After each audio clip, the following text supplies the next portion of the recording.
أشهد أن لا إله إلا الله আসসালামু আলাইকুম ওয়া রাহমাতুল্লাহি ওয়া বারাকাতুহু। শ্রোতা, আশা করি আপনারা ভালোই আছেন। আলহামদুলিল্লাহ, আমিও আল্লাহ পাকের রহমতে খুবই ভালো আছি।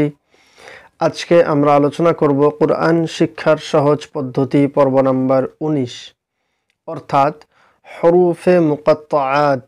এই হরুফে মুকাত্তাআত কি, এই বিষয় নিয়ে আজকে বিস্তারিত আলোচনা করব এবং এগুলো আমি আপনাদেরকে পড়ে শোনাবো এবং আপনারাও এগুলো দেখে দেখে মুখস্থ করে নেবেন। হরফে মুকাত্তাআত আজকে আমরা শুনবো, শিখব। আলিফ লাম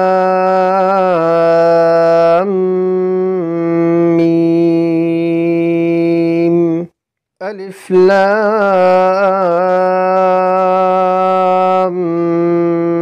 মিম صاد، ألف لام را، ألف لام ميم را، كاف ها يا عين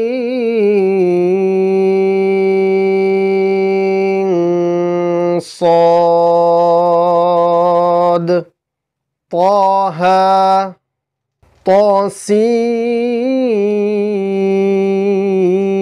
طاسيم ميم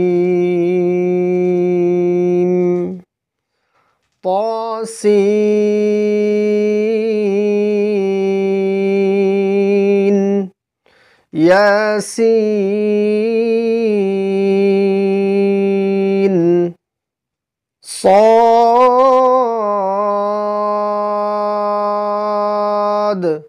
حميم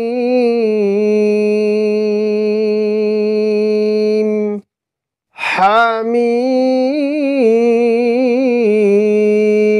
عين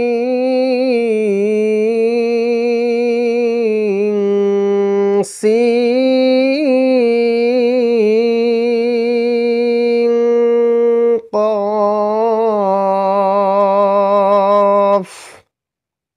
قاف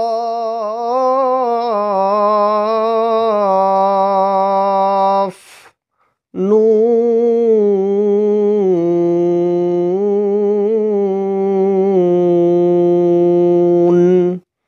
এই হরফগুলো মূলত কোথায় কিভাবে টান দিয়ে পড়তে হবে এইগুলো আপনাদেরকে খেয়াল রাখতে হবে। এই হরফগুলি মূলত হরফে মুকাত্তাআত। এগুলো আমি যেভাবে টান দিয়ে পড়লাম আপনাদেরকে ঠিক এইভাবেই টান দিয়ে পড়তে হবে।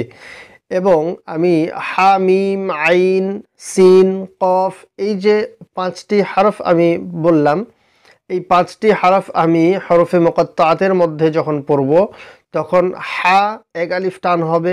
যেহেতু হার টান এক আলিফ, সেই জন্য হাকে এক আলিফ পরিমাণ টান দিয়ে পড়তে হবে খারা জাবার লাগিয়ে। তারপরে আছে মিম, মিমের মধ্যে 3 আলিফ টান দিতে হবে। আইন, আইনের মধ্যে 3 আলিফ টান দিতে হবে, কিন্তু এখানে নুন সাকিন হচ্ছে। আইন বলতে গেলে নুন, একটা নুন আসতেছে, নুনটা সাকিন হয়ে যাচ্ছে শেষে, আইন নুন, এই নুনটি সাকিন হয়ে যাচ্ছে। তো যখন নুনটি সাকিন হয়ে যাচ্ছে, এখন দেখতে হবে নুন সাকিনের পরের হরফটি কি আছে। আমরা পড়েছিলাম হরফে ইখফা, ইখফায়ে হাকিকি, আমরা এগুলো পড়েছিলাম। হরফে ইখফার 15টি হরফের মধ্য হতে কি আসছে, সিন আসছে। তো সেই জন্য এই আইনের মধ্যে ইখফায়ে হাকিকি হবে, ইখফা হবে, ইখফা করতে হবে, যেমন আইন বলতে হবে।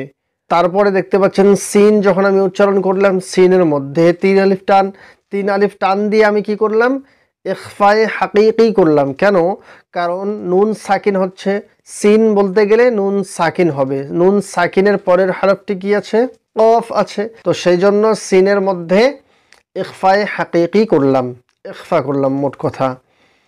এইভাবে কফ যখন উচ্চারণ করলাম, কফের মধ্যে আমি 3 আলিফ টান দিয়েছি। তো মোট কথা হচ্ছে হরুফে মুকাত্তাআতের যে পড়ার পদ্ধতি, যেগুলো আমি আপনাদেরকে শোনাইলাম, ঠিক এইভাবেই আপনারা হরুফে মুকাত্তাআত পড়বেন। কোরআন শরীফের মধ্যে যেমন সূরা বাকারার মধ্যে আছে আলিফ লাম মিম, এইভাবে বিভিন্ন সূরার মধ্যে আলিফ লাম মিম সদ এগুলো আছে। তো এগুলো মূলত যখন কোরআন শরীফ তেলাওয়াত করবেন তখন এই পদ্ধতিতে আপনাকে তেলাওয়াত করতে হবে, যে পদ্ধতিতে আমি আপনাদেরকে পড়ে শোনাইলাম। তো আশা করি আজকের পর্বটি বুঝতে পেরেছেন ইনশাআল্লাহ। আজকে এই পর্যন্তই, দেখা হবে আগামী পর্বে, অর্থাৎ কোরআন শিক্ষার সহজ পদ্ধতি পর্ব নাম্বার 20। আসসালামু আলাইকুম ওয়া রাহমাতুল্লাহি ওয়া বারাকাতুহু।